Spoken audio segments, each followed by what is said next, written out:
I never expected to go abroad, much less so during my first semester of college. Initially, when Northeastern accepted me as a student, I was excited for my new life in Boston soon to take hold.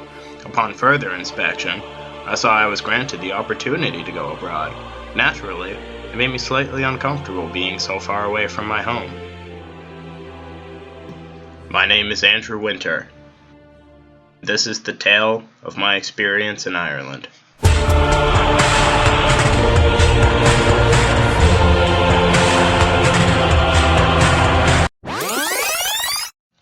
When I, along with my other Northeastern comrades, left the airport, the first breath of fresh air in over 5 hours was fantastic, only to be complemented by the smell of the rain. After boarding the buses and arriving at University College Dublin, getting settled was perhaps one of the hardest parts. I kept wondering how life 3,000 miles away from my home, family, and freshly waxed car would feel.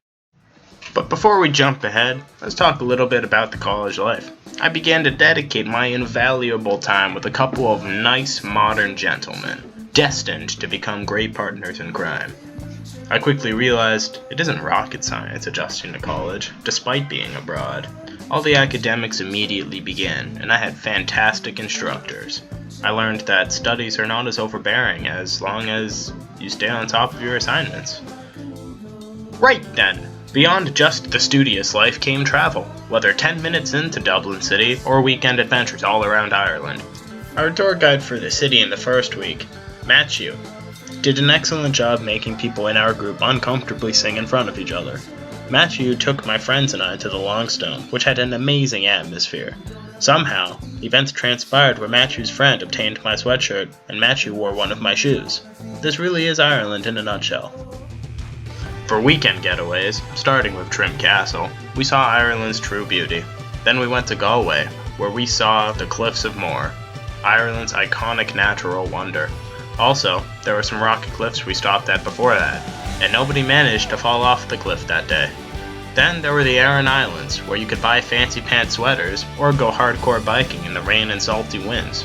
Also, this could possibly give you a new hairstyle.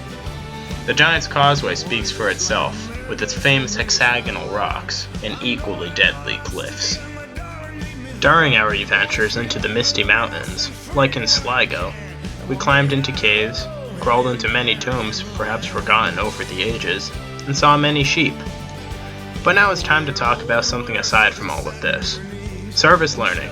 Service learning is a huge part of the NUIN program, where you not only further integrate into the surrounding culture and community, but dedicate your time to help a greater cause.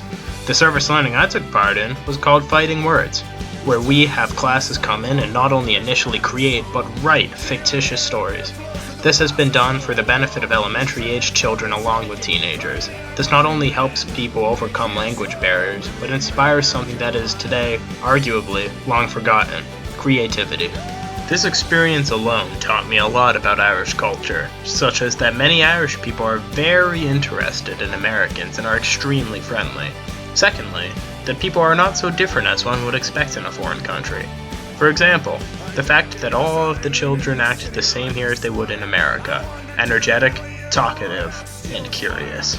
Once the initial bias of someone not being from one's own country is removed, the only difference lies in accents, which is quite enjoyable to listen to. Of course, there is an intrapersonal way to look at this also. That is, what I learned about myself.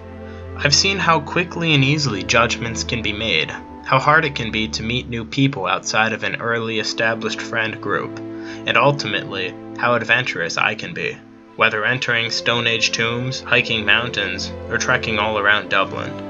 The memories I created will certainly be taken back to Boston with me, as I tell other students of the many great quests I've been on, some of which will probably be fictitious. But to leave you hanging with some parting advice if you plan on joining the NUIN program, leave your comfort zone. Watch as your friend group expands over time. Don't get unwanted attention from the Garda. And finally, make the most of your visit, because this is an opportunity many would love to have, and in the end, you too will have a tale to tell.